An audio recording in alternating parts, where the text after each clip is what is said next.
Good morning, my dear students. I have taken the topic of adverse effects of penicillin for today's discussion. Penicillin causes all four types of hypersensitivity reaction, but the most important one or the dangerous one is anaphylactic shock, which is also known as type 1 hypersensitivity reaction. Commonly, the hazards which can be manifested with penicillin is allergic reaction. This includes itching, rashes, fever, angioedema. And rarely, 1 in 10,000, there is a chance of anaphylactic shock, which can be fatal.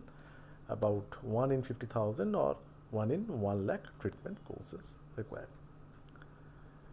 The risk of allergic reactions is around 5 to 10% with benzathine penicillin, 2 to 5% with procaine penicillin, and less than 3% following benzyl penicillin. The mortality is severe reactions has been assessed as 9 to 13% overall.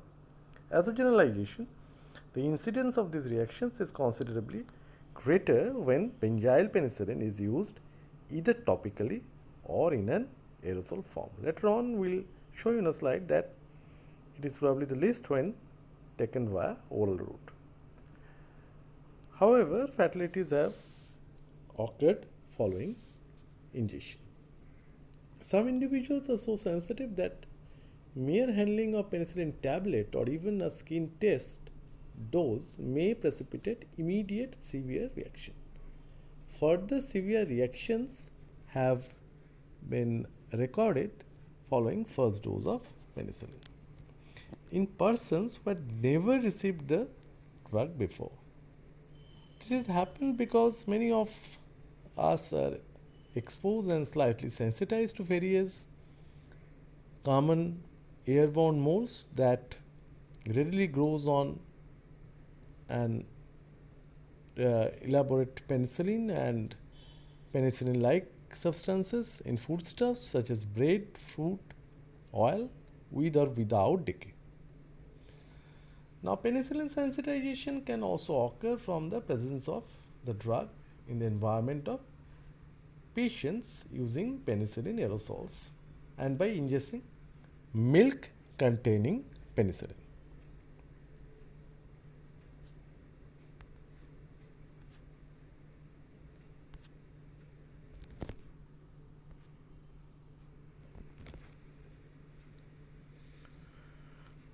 Other kinds of adverse drug reactions which can be seen with penicillins are maculopapular rash, urticarial rash, fever. This is probably a case of 10, toxic epidermal necrosis, maybe Stevens-Johnson syndrome, maybe an overlap of Stevens-Johnson syndrome and toxic epidermal necrolysis, anaphylaxis, which I have mentioned before, exfoliative dermatitis. So all these reactions are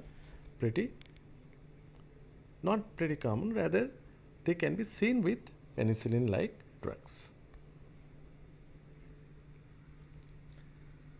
Now, why it's happening? It can occur with any dosage form, as I said, but orally probably it is seen in the least number of cases, and most likely it is seen with local application. Now, it's a metabolite present in the penicillin.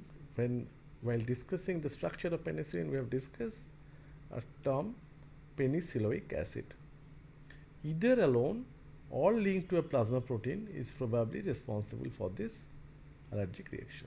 So, it is the penicilloic acid, which is basically a metabolite of penicillin, either alone itself or linked to a plasma protein, is probably responsible for these kind of allergic reactions. And a person known to be allergic to one penicillin will also be allergic to usually other penicillins. Partial cross allergy is seen between penicillins and cephalosporins. Cephalosporins and the monobactam, however, carry much less risk. The anaphylactic reactions involve specific Ig antibodies which can be detected in the plasma of susceptible individuals.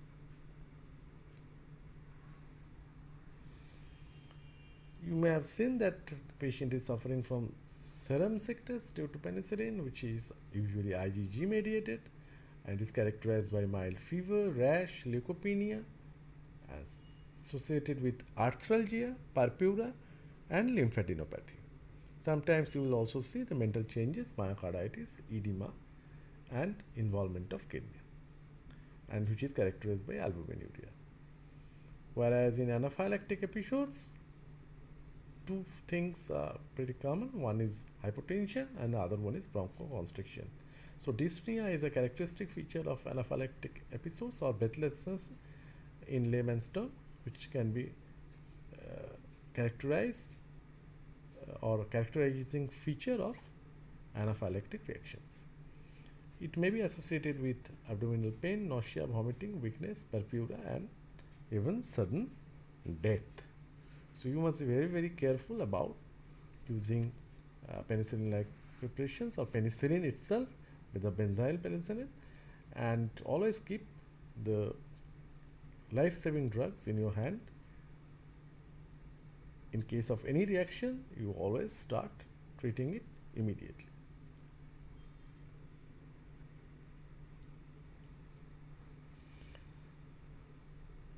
So, as I said before, the cross allergy between various forms of penicillin is happening because the structures are common. They are all belonging to beta-lactam group of antibiotics, and if they are coming from the common source, then probably the chance of this cross allergy is more.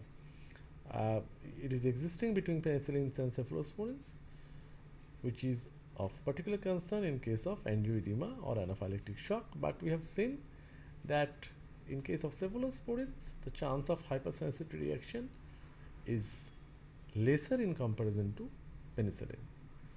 And in case of carbapenem and monobactams, it is even lesser.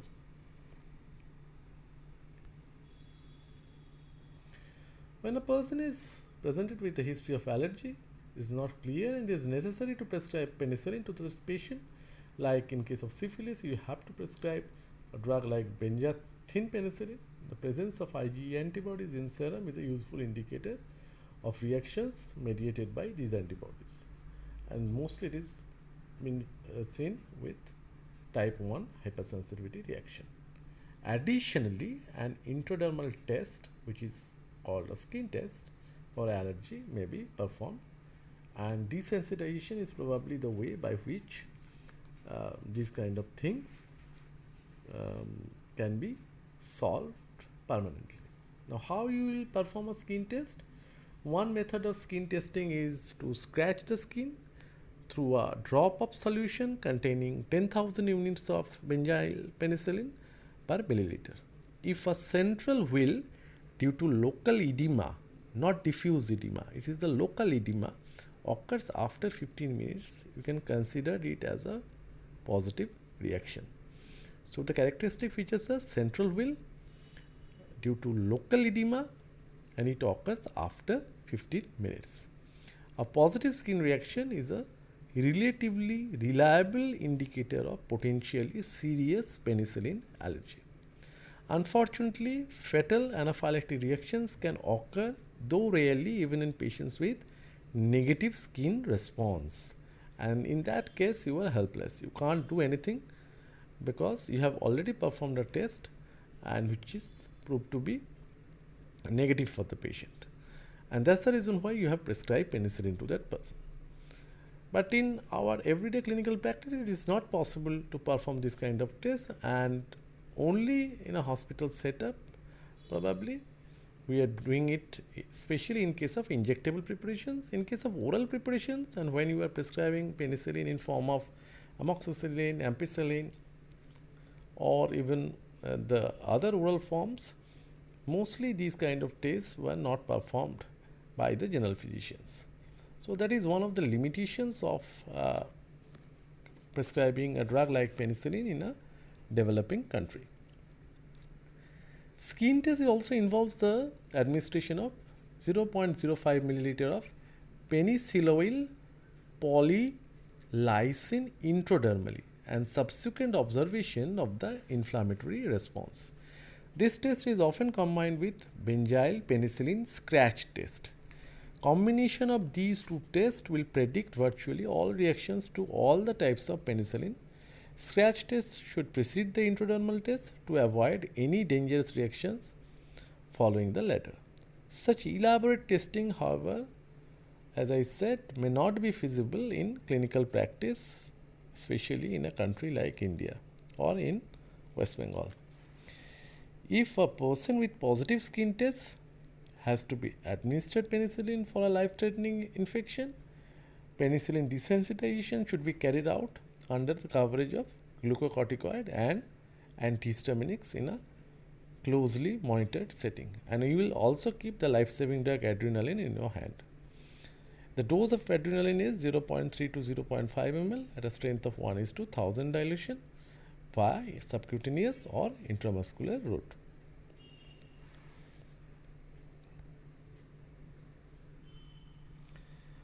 Diarrhea sometimes happens due to alteration in normal intestinal flora, which may progress to Clostridium difficile associated diarrhea. And this is also called superinfection, which is not a characteristic feature of penicillin-like drug. Rather, it is seen mostly with the other drugs like tetracycline or clindamycin. Pain and sterile inflammatory reaction at the site of intramuscular injection is quite uncommon, but if you see these kind of things, you should predict it as a penicillin induced some kind of reaction. Neutropenia is a risk if beta-lactam antibiotics are used in high dose and usually for a period of greater than 10 days.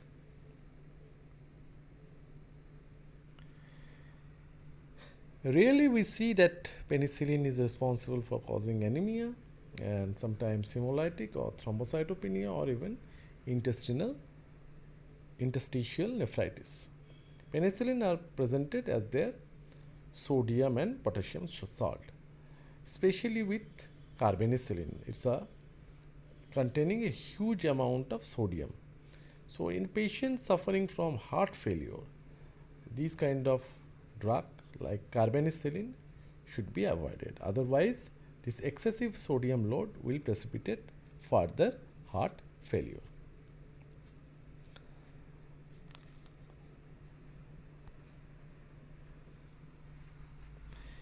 Extremely high levels of plasma penicillin concentration may cause convulsion, and that can be also seen as a case of seizure. So that is tackled with benzodiazepine-like drugs, but it has happened almost doubling, or even if you prescribe penicillin more than the usual doses. Hemostasis and platelet aggregation with penicillin G, carbanicillin and piperacillin is very rarely observed. Amoxicillin and clavulanic acid combination, the penicillin is resistance penicillin in high doses for prolonged periods in elderly may cause liver toxicity.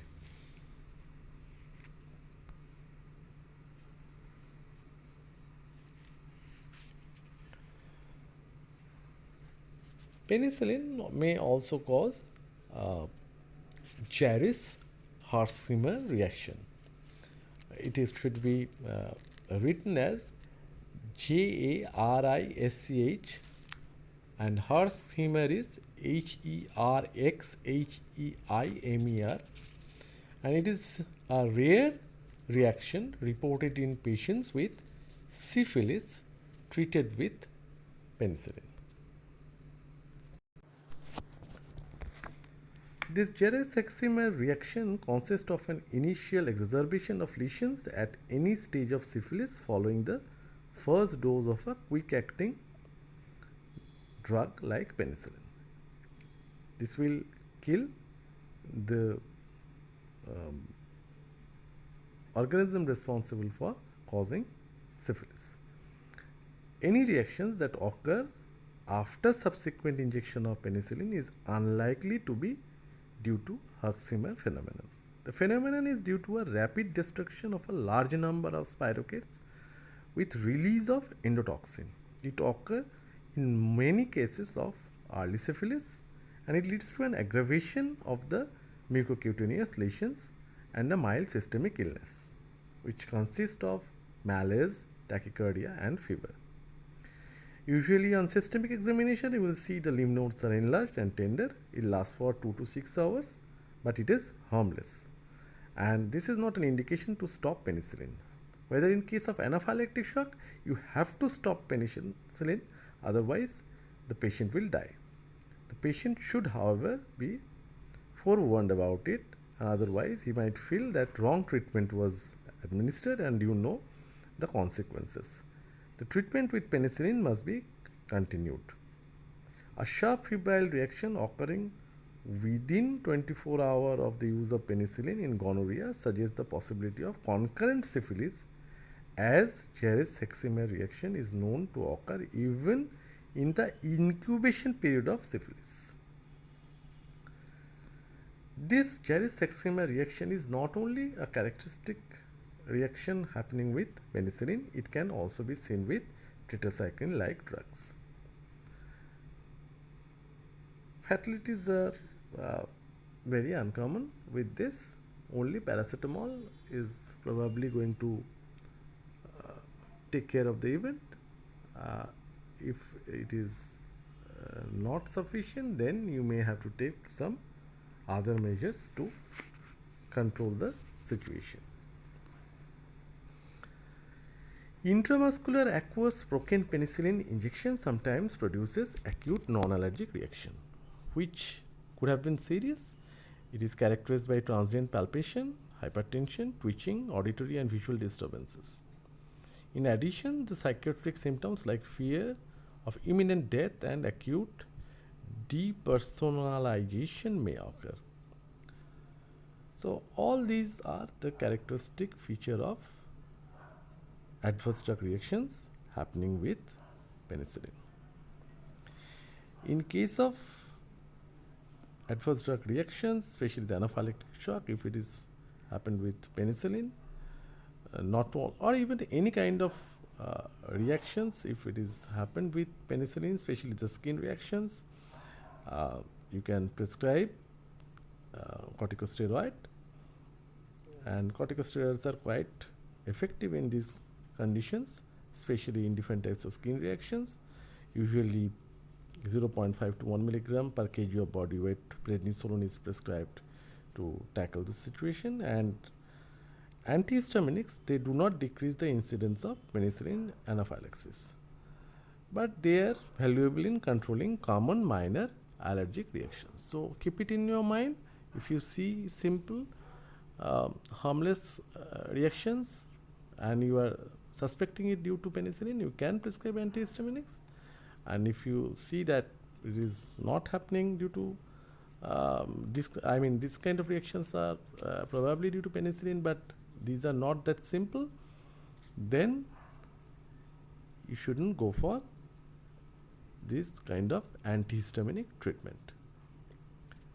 Even in patients in whom the skin test is negative, most physicians administer a test dose of 1000 to 2000 units of penicillin and proceed to higher doses if no reaction occurs.